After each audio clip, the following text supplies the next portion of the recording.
Alright, bowlers, start holding up on your practice as your practice time expires. Hold up on your practice.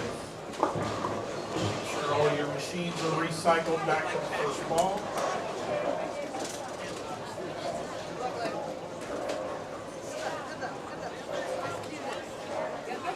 The last call for brackets and side pots. Anybody wants in? Once everything's back and you're on first ball on all the lanes. Hit your check I think I'm going to go marks, change. begin. Good luck. I got the double box. This is going to go really quick.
All right, we want to welcome everybody to the first squad of the 2022 Indiana State Queens. My name is Chad Lester. Welcome to our broadcast of this event here on Savage Bowling TV.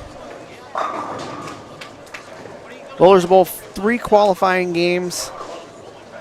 There'll be a squad today, or this morning. There'll be another squad at 1. They'll cut to the top 16 overall scores, and the double elimination single game match play will begin around 4 o'clock this afternoon, and hopefully by about 7:30 we'll have a champion. We currently have 3 cameras set up for the streams. We're looking at 7 and 8 and 3 or 5 and 6 right now, and then we also have 9 and 10, which is the championship pair. We're going to come on periodically this morning and give you updates on scores. The scores will be available on the team app. I will post that on the YouTube chat once we have the direct link of that. Mike Albee will be joining us this afternoon for the 1 o'clock squad, and it'll be Scott Gilmore and Mike Albee taking you all the way to the end until we have a champion today. So sit back, relax, and enjoy some bowling here on Savage Bowling TV.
Next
All right, welcome everyone watching here. Squad number 1 of the Indiana Queens here from Championship Lanes in Anderson, Indiana, and Scott Gilmore here with a special guest here in the broadcast booth. Before we announce who that is, the ladies have just completed game number 1 and are in completed game number 2. They're in game number 3.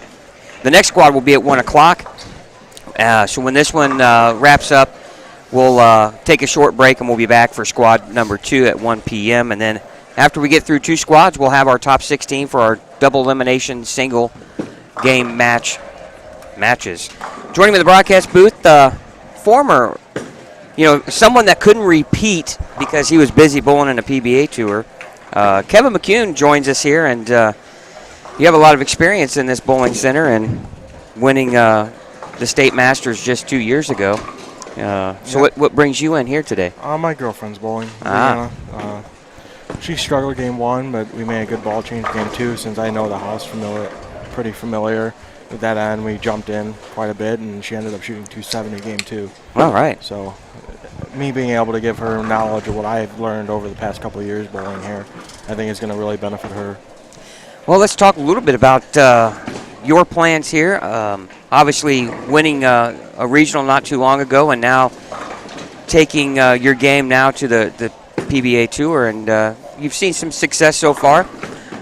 Yeah, I mean, it's a big transition too. I mean, compared to what I was used to, even the regionals, what I'm seeing out on tour is completely different. The transitions are 10 times more. Fouling people is a big factor. It's only my 3rd tournament, and so far I've cashed in the first 2. I cashed at the Players at my region, finished 16th at the Open. I made the PTQ for this last one, but I just couldn't strike enough. I was way behind transition on the lesser volume patterns than what I've bowled on, and it's still a very big learning curve. Yeah, that's what you hear from all of the guys that have put that time in, as far as they've been on tour maybe for 6, 7, 8 years, that, the guys that have been around for a long time, they break the pairs down a little bit differently, and transition, like you're talking about, is different. And you have to learn that quickly. And, of course, you're probably learning, too. You got to get in and out of equipment quick. You can't sit there and be stubborn about it, right? Yeah, I mean, at the U.S. Open, I think I made, in match play, the first round, I made 9 ball changes in the first 3 games. I mean, I ended up shooting, I think, the 6th or 7th highest block, but I've also used 6 or 7 different balls in the first couple of games. Just because you have to find what ball matches up. If you don't find the ball that matches up, you're going to be losing 50 pins a game on these guys that just strike all day, because that's what they do. Yeah, that's what they were talking about last weekend in Jackson, Michigan, that if you shot 235 or 236, you lost pins to the cut, and it's just hard to fathom, because that was the highest scoring tournament we've had so far, and especially when you're coming off the U.S. Open, when those scores were probably out there, but not very often. You're just trying to grind away 220 games at that point, right? Pretty much. The U.S. Open, it was a spare-making contest. I mean, that's why I made it. I was 100 and whatever over, and I got to 200 over just because I made spares. I never really threw a ton of strikes. I just caught a double. I'd shoot my 220 and move on. I didn't really try to go looking for anything at the Open, but then at Jackson, you had to go look for strikes. Mm-hmm. Like, my pair was Jesper, Troop, and Kyle and Svensson and EJ. I mean, so I was 166 over for the first 6 games in Michigan. I was 100 behind 3rd on my pair. That's like kind of playing golf with Justin Thomas and some of these guys that hit at 320 or 30 off the tee, and you're like 280. Sometimes you have to close your eyes to that, because you can get wrapped up into doing something that's maybe a little bit out of your 100%. Comfort zone. But we all know that, one thing that I've always been impressed with your game, Kevin, is you have been able to master playing hard and straight like your dad, and then when you have to, you can jump 2, 3, 4 arrows left and swing it with the best of them. And I think that's really what's taken your game. People always talk about what's your B game. Well, you actually have a couple of A games now, right? And I think that's really been a benefit. But talk to us, too. Now you have a relationship with Motive. How's that been for you as you move forward? Brett, Nick, and everybody at Motive has been very, very welcoming. I mean, like, EJ I've known for years, so him, AJ, I've known since he lives by me.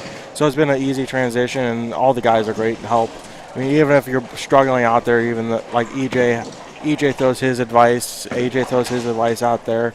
All the reps, I mean, they're always there. Kurt Pilon, I've known Kurt for forever, so him being a rep is, I think, a great advantage to me because I've known him personally. Right. So we have a nice communication to one another because we've seen me bowl, and I know him, so I know how he talks. So, I mean, that's really helped, especially at the U.S. Open. I mean, the qualifying days weren't easy. Right. And just being able to talk a little bit to them and just get their ideas and take what I needed and tweak it. I mean, that's why I think I had the success that I did so early. Well, yeah, and really, to be honest with you, a fair comparison for you is probably A.J. Johnson. I mean, he can swing it, but he likes to play tighter angles with a lot of speed in hand, and I feel like when I've seen you bowl extremely well, that's been what you've done. We talk about your performance in the State Masters a couple years ago where it seemed like you had to really bowl bad to shoot less than 230, but you were playing, obviously with your thing, but you were able to really kind of what we say hammer on at the bottom and get it to read in the right spot. And I feel like that's been a strong part of your game.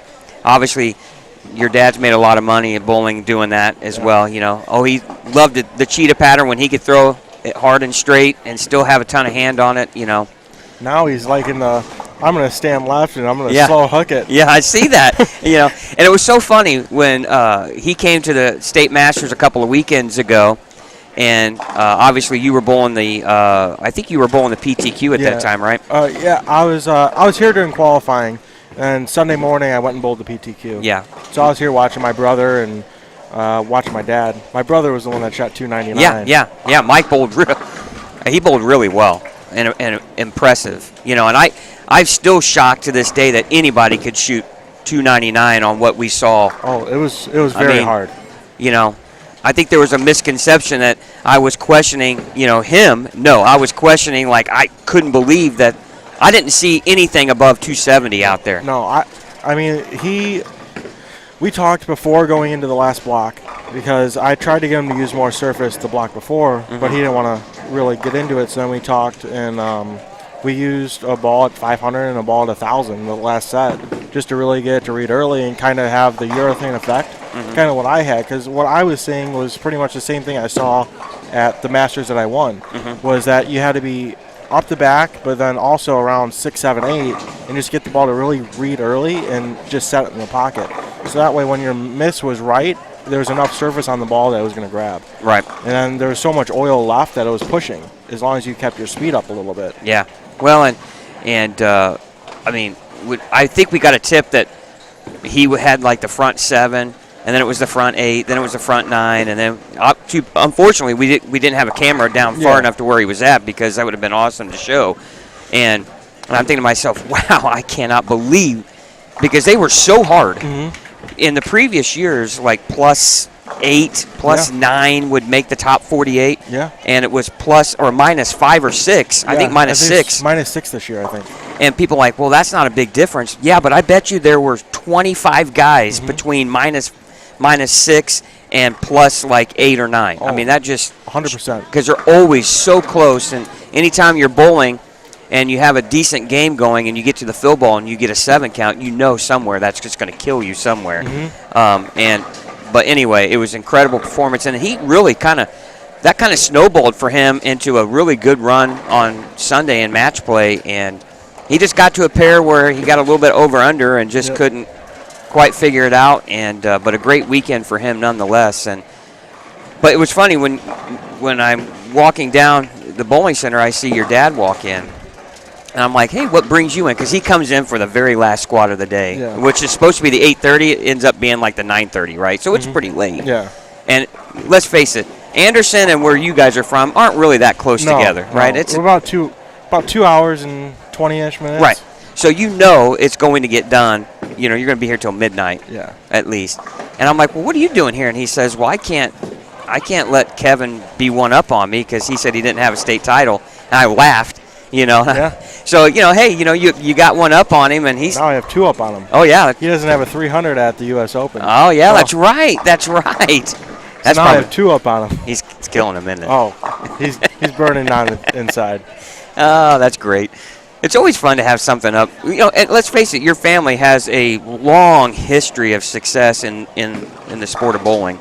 And I thought one of the coolest things that I read was when you won your regional and finally got a tour title, in a sense, that you were the first family to have 3 generations of champions on the PBA Tour, both regionally and nationally. So I thought now all you got to do is get that national one, and then I don't know if that's going to be that's going to be something tough for somebody to match that family-wise, right? That's the goal. Yeah. Is to be the only three-generation family with a regional title and a national title. I mean, that'd be something that it's hard to do. I mean, there's a lot of times family members don't end up picking up the sports. I mean, obviously I've always been involved, and I want to always be involved because I've grown up in a bowling alley. I work in a bowling alley, and in a bowling alley now because I'm going on full-time on tour. And, I mean, I'm here on Saturday before I go to Kokomo. I'm going to drive home after this and go drive back down to Kokomo for the PTQ Monday. Yeah, and that's going to be a tough one because I'm hearing only 6 make it. 6 out of the 44, I believe. Yeah, it's only 15%. I mean, Yeah. it's going to be. I haven't heard what pattern they're putting out. Wayne Webb for the PTQ. Okay. Wayne Webb for the PTQ, and then if you make the tournament, you bowl on Bear for the week. Whew. That's a big change, isn't it? Really big. You go from a pretty open, more open pattern to you better make a good shot. Much more flat and difficult, but yeah, it's got to be exciting because the Mccoon name has been around, bowling in some regard for 60, 70 years. Yeah. I mean, your grandfather had been around for a long time, bowled on tour back in its really historic prime days, right? Yeah.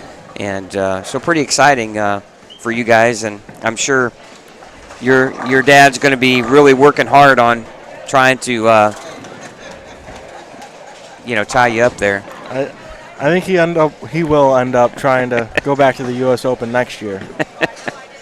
Yeah, I was interesting. I was watching him bowl a little bit, and I'm seeing him loft the gutter cap, and I'm like, that's not the A game I remember your dad. Does that come with age now? It's a little harder for him to throw it 22 mile an hour. We were bowling a doubles tournament at Country Lanes in Lowell, and they have those speeds up there. And I'm throwing urethane, and I'm just going up there throwing it like I normally would, and I'm throwing it 19, 20, and he's trying to fire a proton physics in the same spot, trying to throw it as hard as he can. He looks up. He goes, it's 16 miles an hour. What am I doing? I go, Dad, you're just old. I know. You're a senior player now. Yeah. So him throwing it hard nowadays is him getting a 19 instead of his normal 22. Oh, I tell you what, nobody could throw it better at 22, 23 miles an hour with a lot of hand. It was really impressive to always watch him bowl on the cheetah pattern. And if you go back on YouTube and search PBA stops with the cheetah pattern on it, and when your dad was on the telecast, it was pretty impressive to watch. Of course, he won one not too long ago, too. I mean, when they had that pattern out. I remember him and Norm Duke having a heck of a match on television. So, quick results here. Shelby New leading the way at plus 135 with 279 and 256. Monica Hall Mills right behind her at plus 94. Michelle Irwin with a big 275 game, too, is up to plus 87. Rhea Oswalt at plus 80. Jacqueline Rhoda at plus 78. Chelsea Kiefer at plus 72. Katrina Sharp plus 65 with a 254 game, too. Ashley Jackson plus 57. Leanna Motel at plus 52. Rachel Atkins plus 46, tied with Kayla Bird. That is your top 10 scores here so far. So plenty of strikes to be had, and boy, we don't normally see that at the Masters, do we? No. I mean, you look at that and you shoot 279, and then mentally you're thinking, all right, you might be thinking, okay, I'm going to make a lot of money in brackets, right? Other guys are thinking, man, if I can just shoot 180, I'm in the cut, right? Yeah. So there's even these 230 games, 220 games, Yeah. You're thinking at the Masters, man, I'm in a good spot. I can make some money. All I have to do is stay even here for the next couple, and I'm in the easy. Right. Normally it's around plus, like you said, plus 5, 10, sometimes 18, and this year was minus. So if you're shooting 220 game one, you're coming out the spot thinking, all right, I'm in a good spot. I need to just not kill myself here, and I need to stay in the pocket and stay under control. Right, yeah. As we look down the scores, past winners, Jenny Ferguson is -9. She shot a 165 game two. Alexis Carter, our defending champion, is -9 too as well with a couple of 190 games. So she's got some work to do here in game number 3. Estimating right now, they're going to take the top 16. Right now, 16th place is +29. So we're going to probably say maybe 35, 40 over will be in that top 16 category. And I talked to Ronnie Russell a little bit earlier this morning. His wife, Michelle, is bowling. She's +19. And I said if you can get to +50, you're in pretty good shape. I would say you're pretty safe from that standpoint. Yeah, I agree 100%. Boy, Shelby is just making these things look so easy. She's looks like spare 8-7 bagger right there. Yeah.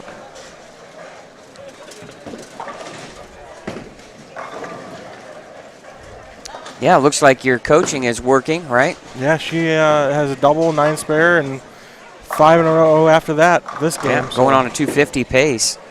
Well, and that would put Liana, that would put her at 100 over. I'd take that. I'll take that in a heartbeat. Now, the only thing is, if she shoots, let's say 250, you would prefer to have that game last if you're in brackets, I put her in 270, a couple, 250, but 170, right? I put her in a couple. Just to be dangerous. Yeah, she lost them all, but I was surprised she lost them all at 170, and I walked down here, and the scores were 10 times higher down here than they were down there. So I'm like, oh, well. Well, and this end of the house where we're behind 5, 6, 7, 8, 9, and 10, always tighter. Oh, yeah. And then you get down to the high end of the house, and, there's probably, 5 boards difference, depending upon what pair you get to? Yeah, and then I think the carry's definitely better on the lower end as well, because I think the balls save a little bit more energy as you come down here. Yeah. Well, I never wanted to hit 1 and 2, 3 and 4 late. Agreed. If I could avoid the first 2 pairs, if I'm going to game 3, if I can avoid the first 2 pairs, I was okay with that. You get to 5, 6, 7, and 8, typically a little bit better. We're not using 1 and 2 at all, so that's a gift. That's a big gift. It's a big gift. Yeah, I would okay with starting on it possibly, but man, it's just so hard to carry on that pair. Yep. Hey guys, so Mike's here, Mike Albee. He's going to be joining us next squad. He just peeked over my shoulder and said there was a 299 shot at the other end. Courtney Hildreth, I believe is the name he gave me. And she was +12 after the first 2. What a game. What a game. That's 111 over. That'll move you up. Yeah. Hey, one big game, that's all. That's what you need in a tournament like this. One big game, short qualifying. Get yourself in it, and if you're bowling the next squad, you can learn from it too. Yeah. I mean, some people won't bowl if they're in it, but I mean, if you're already signed up and you're ready to bowl, now you're safe. You can experiment for the next day. Yeah. Let's see what we have here. Looks like, well, Leanna, she left the 3-6-10. That's Lisa doesn't have the 9 pin in it. Yep. There is nothing worse than I left that like 4 times here at the Masters, and I never made it. I mean, I don't know why I just didn't throw plastic right at the 2 pin. I left the 2, 4, 7, 9, 8. I never made it. Because the spare feels impossible anyways. Yeah, well, you're not hooking at it. Yeah. And I don't know why I tried to hook at it, but I never made it. You'll see her out of the right side of your screen, and she converts it. Oh, that'll leave her in a possible 250 pace, or a chance at 250. She's in the 240 pace right now with the spare and good pin count. Looks like we have Michelle Irwin on 9 and 10 as well. Yep. And Stephanie Stogsdill has got a good game going right now. She could shoot, looks like 260.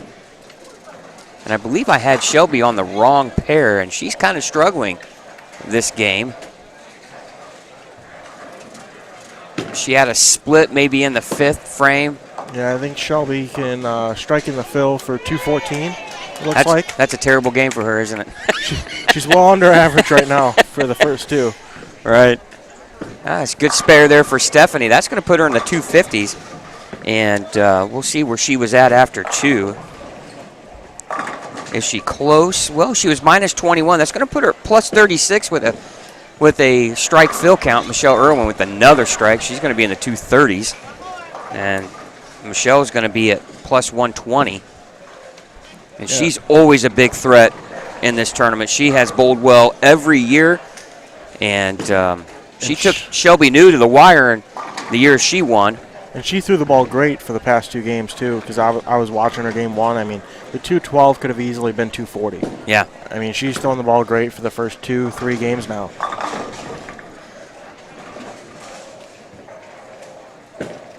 And here's Michelle Irwin's fill ball. Creeping up a little high. Oh, she trips the 4 late. Boy, when you can do that for a living, you're going to make a lot of money. Yeah. And now we're going to take a look here at Stephanie Stockstill here on the right lane, lane 10. And she throws a strike for a 257. Nice finish there. That's going to put her at plus 36. That always makes you feel better. Now she's going to have to decide, too. It's pretty tough. You're going to have to decide, all right, if she's obviously out of the top 16, you're bowling again. But that's going to put her close to that number. I thought maybe 40 over might be. I think if you get to like the 11, 12 range for after this set, I think you'll probably be okay. But once again, it depends on where the scores are and how close everything is. Because if somebody that's just outside of it goes and says, okay, I missed 3 spares, all I have to do is the same thing and I'm plus 50. You never know. Well, and here's the other thing. Samantha New is plus 7, and she can strike out for a 268 game. And first one just 10 back. So she's already in the 250s now. So now she's going to be plus 60. So that's going to really. That's going to shift everything. Well, and like Chad said earlier, there's a 299. 299. She was plus 11 or something like that. Mm-hmm. And she automatically goes up and around a lot of players. So this is going to be the strongest field for the qualifying squads because some girls are going to sit tight. I think, Kevin, if you're in that top 7, I think you're not bowling again. Yeah, I agree. Definitely. 100%. Yeah, top 7, you should be good. You know, people say, why not half? Well, it depends it all depends as you're looking. How close everything is. Yeah. If you're 20 pins up on 8th, you're probably going to be pretty safe because a lot of these girls aren't going to bowl again. Yep. I always felt like even in qualifying for the State Masters, you had to get them that first squad because that's when they played, the pattern played pretty more. A little bit more open. Yeah, a little more open. And then they just get tighter as the day goes when you're stripping and re-oiling all the time. So. Yeah, I always liked it better as we oiled more. you keep your line tight. Yeah, like the last year that I won, I qualified out of the first set, anyways. Mm-hmm. But then the very last set that I bowled, I think it was the night squad, I ended up beating my first one by 30. Because, all right, it's playing a little bit tighter. I could be a little more direct and. Right. The tighter they got, the better my look was. Yeah. Hey, you know what? We're in good shape, Chad. Our TV pair, the championship pair, 9 and 10, right now had 234, 254, 257, 234. So we might be in great shape for our finals here. Scoring is going to be pretty good, especially on that pair. Of course, that was a pretty solid grouping of 4 ladies there. All throw it really well. And of course, Samantha finished with 254, and that's going to put her at plus 60. So it's going to be real interesting where that final number lands here. But anyway, so you got are you planning on bowling pretty much the entire season? I'll be bowling everything. I'll be bowling every PTQ that I can, and hopefully I make it out of all of them. I mean, the goal is to make it out of all the PTQs and at least give myself making the cut each time. What determines you to get out of those? They used to be called rabbit squads. Now they're PTQs. What do you have to do to get out of those and be right in it? I heard you had to make TV for the following week. So the previous week, if you make TV, you get out of the PTQ the next week. But you have to be in the top 50 points, I believe they changed it to, since they made the new college rule. So they're you're off to a good start.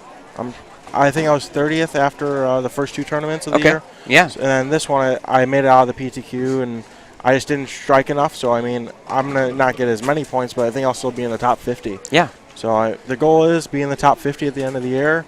Then next year I don't have to worry about the PTQs, and I can just really focus on coming into each tournament and worrying about just really honing down on the one pattern versus trying to bowl, bring an arsenal for the PTQ and then bring an arsenal also for the tournament. Because like the stuff that we bowled on Wolf before we bowled on Viper.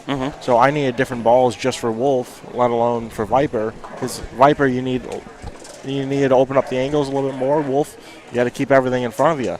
So just like this week, I had to bring stuff for 38 feet and then bring it for 41 bare that I'm going to need balls that are more stable. So I'm bringing 2 different complete arsenals of normally about 15 balls. So I'm bringing about 30 balls just for each day. What are you driving? A Ford Fusion. So that it's struggling, but it's getting the job done. Oh, thank God it's front-wheel drive when you got that thing bared down on the bottom, right? Yeah. You're trying to figure out how am I going to get all these in here, and you find a way, don't you? You find a way. It works. I think I have it pretty much down to I can have 3 balls in boxes, and then I can fit 24 in the trunk. Then I have the boxes and 2 in the back. You know, we're going to have to, your dad, he's probably doing something else, but we're going to have to put a message into him to hook you up with maybe a small crossover, something that gives you a little more. You know, when you were younger, you thought, there's no way in the world I'm going to drive a car with a hatchback, right? But as soon as you know what you're doing, it's like, you know what, that comes in pretty handy when the back just pulls right up and you just slide your stuff right in. It'd be wonderful. Yeah. Come on, Dad. Hook them up. We know you got it out there. It'd be nice. Yeah, absolutely. Scott Gilmore, Kevin Mccoon here. We're just about done with squad number 1 here, the 10 a.m. squad. And, again, scoring has been high. Actually, it looks like we have a pair way behind. They're already in game 4. Are we bowling 4 games? Yep. Oh, yeah. 4 games. My bad. God, I'm getting old. Yeah, they're already in I'm game losing 4. it. Game 4 already. Yeah, I thought it was 3. I thought it was 3 as well. You know, Scott, you're a rookie. Just look at the standing sheets. See, look, right here. I'm going to show you this. See, 1, 2, 3, 4, right across here. There's 4 games. Gosh, you got to know better. Well, you know the Masters is 3 games, so that's what we were thinking. Yeah, I know. What do I know, right? Yeah, so this is kind of more like the Scratch Classic with the qualifying. Yeah. Absolutely. Wow, what do you do? That means we're going to have plenty of more bowling here coming up. You going to hang out a little bit longer? Or are you going to go check her out? She's going to move? Yeah, she's moving down, so all right. Well, I'm going to make sure she stays in. so you got a vested interest? Yeah. So that way we don't have to bowl the second squad if she's high enough up. Well, I appreciate your time here hanging out with us for a game or so. Best of luck. Thank you, sir. I appreciate it. Obviously, everything you guys do for Indiana high school and all these tournaments that you guys come out, broadcast so people can watch. I know my dad watched pretty much the whole time when I bowled the Masters. So, I mean, that he got to watch me bowl, and we appreciate it. Yeah, we really do. I know you got a ton of experience, and you're probably never nervous, but when you hit a TV pair, even if it's on a live stream, do you know that in the back of your mind? I know it, but I try not to think about it. I kind of try to embrace it. Yeah. Because it's like, well, if I shoot something good, somebody's going to like it. If I shoot something bad, somebody's going to laugh at it. Yeah, so, I know. I mean, either way, somebody's going to be happy. And it's stored forever. Yeah. You can always go back and look. But, again, you got any social media that we can follow you along with that you want to share? I have Facebook, and that's pretty much all I use is Facebook. I have an Instagram, but I never use it. I know. It's a lot of work, isn't it? Yeah, Facebook's a lot easier. I have a lot more people on there, so whatever I post on there, it's just my name, obviously. But that's pretty much all I use. All right, we're going to have to work on that. We got to get the Kevin Mccoon bowling page so you can get a bunch of fans and hook you up with a bunch more sponsors other than Motive, right? What else you got? Vice here? Vice and Genesis. All right. With Vice and Genesis as well. Well, hey, best of luck. Your time is coming sooner than later, in my opinion, and we love the fact that it's kind of started here with us, and we were able to live stream your first win. You came so close to winning the Scratch Classic back in November. You were a corner pin away from just making that happen. And the 10th, because I couldn't carry, I just tried to make it strike. So, I mean, it would have been nice to tie EJ. Yeah, it would have been the drama in that would have been absolutely incredible. But hey, you know what? There's Chad, there's 36,000 views on that show. So hey, those are the things that we always tell our guys that hey, people are watching. Yeah, I mean, that was a great show. I mean, you had Gene Perez, you had Bailey, Maverick, me, and EJ. I mean, Bailey obviously made a show, and your turn, isn't it? And I think it's my turn. Yeah, absolutely. Well, it's going to happen. I'm telling you. Good luck at the PTQ. We'll be out there. We're going to do some video work. Talk to you guys. Maybe we'll hook up with you. Yeah. And see how things are going after the practice session. Yeah. All right. Kevin Mccoon, everyone. We'll be back with some more bowling here right after this.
All right, score update here at the Indiana Queens, squad number 1, the 10 a.m. squad. Yes, they bowl 4 games. I'll learn here at some point. Here are results. Shelby New still leading the way at plus 149. Michelle Irwin cut into that deficit from Shelby at plus 121. Monica Hall Meals and Courtney Hildreth tied at plus 111. And Courtney jumps from like in the low 20s to tied for 3rd with that 299 her last game. So she was in 28th. So that kind of gives you an idea. 28 to 3rd, just like that. Jacqueline Rhoda at plus 104. Katrina Sharp from Lafayette, she's at plus 98. Liana Motel, girlfriend of Kevin McCoon, we heard earlier, she shot 234 game 2, and she's at plus 86. Rhea Oswalt at plus 81 and 8th. Ashley Jackson plus 77 in 9th. Faith Hall and Michelle Beeson tied for 10th at plus 66. Chelsea Kiefer at plus 64 and 12th. Samantha New jumps up to plus 61 and 13th. She shot 162 her first game, but her last 2 she went 245, 254. So she's figuring them out rather quickly here. Gina Pritchett and Ashley Meadows at plus 51. And in 16th is JC Dick and Cammie Devine and Jerica Gray, all tied at 16th at plus 49. So that's your top 16 right now. We're going to take 16 to the match play portion. That will start at 4 o'clock. And scores really jumped up there in that 3rd game. And right now, 32 of the, I think, 68 girls that are women that are bowling in this squad are plus. And that is Michelle Russell. Ronnie Russell's wife is at plus 8. Other notable players, the 2009 and 11 champion Jenny Ferguson shot 224 her last game to move up to 28th at plus 15. Alexis Carter kind of struggling here, this squad. She's our defending champion, and she also won in 2019. She shot 163 her 3rd game, and she's down at minus 46. So scoring pace is pretty high right now, and can't afford to shoot a game in the 180s. Right now, when you're thinking of it, 16th place is almost plus 50. That's a 216, almost 217 average. And so anything in the 180, 190 range, you're losing about 20 to 30 pins to the cut. So again, top 16 will advance to the match play portion here at 4 o'clock here from Championship Lanes. You're watching the 2022 Indiana Queens here on Savage Bowling TV.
All right, things are wrapping up here at the 10 a.m. squad for the 2022 Indiana Queens here from Championship Lanes in Anderson, Indiana. Scott Gilmore here in the broadcast booth, and scoring pace is quite, I wouldn't say high, but it's very strong. And if you watch some of these ladies that throw the ball, they throw it really well, and if you give them, 3, 4, 5 boards of area, they're going to hit it, and they're going to score real well.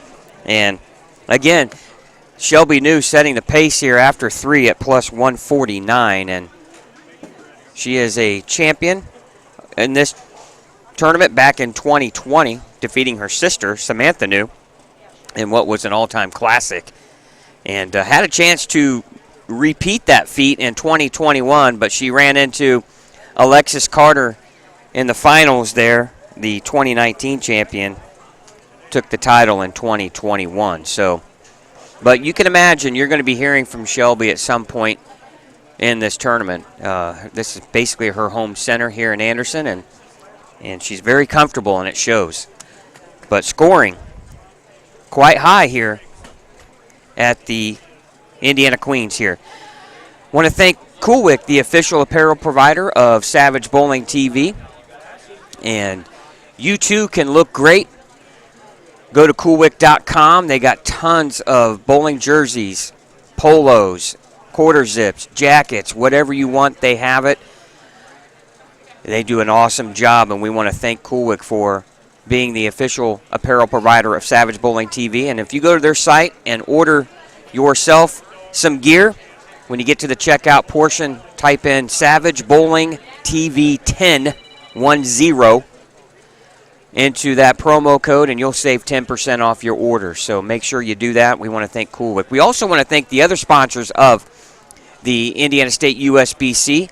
We want to thank Motive Bowling for all of their contributions, not only for the state or the Queens or the State Masters, but for all of the events for the Indiana State USBC. Motive's been a big part of all of their events, and we want to thank them. We also want to thank Pinheads Bowling and Entertainment and Fisher's Big Four Socks. David Slavin's here on site with all of his cool socks and added some new colors, so make sure you check out Big Four Socks here or at any of your pro shops that do carry. And also Mike Alby's Arrowhead Bowl. Want to thank them for all of their contributions to make this broadcast possible. That wraps up the 10 a.m. squad. Everybody's done. They're re-oiling the lanes. Once those lanes are done, they'll have the national anthem for the 1 p.m. squad. Ladies will have 10 minutes of practice on their pair, and we'll get ready for squad number 2. Probably going to be sometime around 1:30 when that'll start. We'll be back on the air, and we'll bring you the tallies from the 10 a.m. squad when we do come back in for the 1 p.m. squad. We're going to try to get some special guests. There's some big guys here in this squad. See floating around. Ronnie Russell is here. His wife bowling. I don't know if she's going to bowl again. Natalie Tackett, E.J. Tackett's wife, is going to bowl the second squad, and E.J. is here to watch. Wesley Lowe is floating around the bowling center here. We're going to try to get him in the broadcast booth to join us with Mike Alby here for the second squad. So a lot of cool things going on, and obviously some big names here because the PTQ and the PBA tour will be here just about an hour away from here in in Kokomo. Just hop on 31 here and you'll find your way to Kokomo at Heritage Lanes, Dave Center Bowling Center there in Kokomo. They're going to host the PBA tour on Monday, Tuesday, and Wednesday of next week. We'll be there Monday, hopefully get some videos in and some interviews with all of our favorite tour guys, and so stick around for that. So you're watching the Indiana Queens here on Savage Bowling TV. We'll be back with squad number 2 when it starts.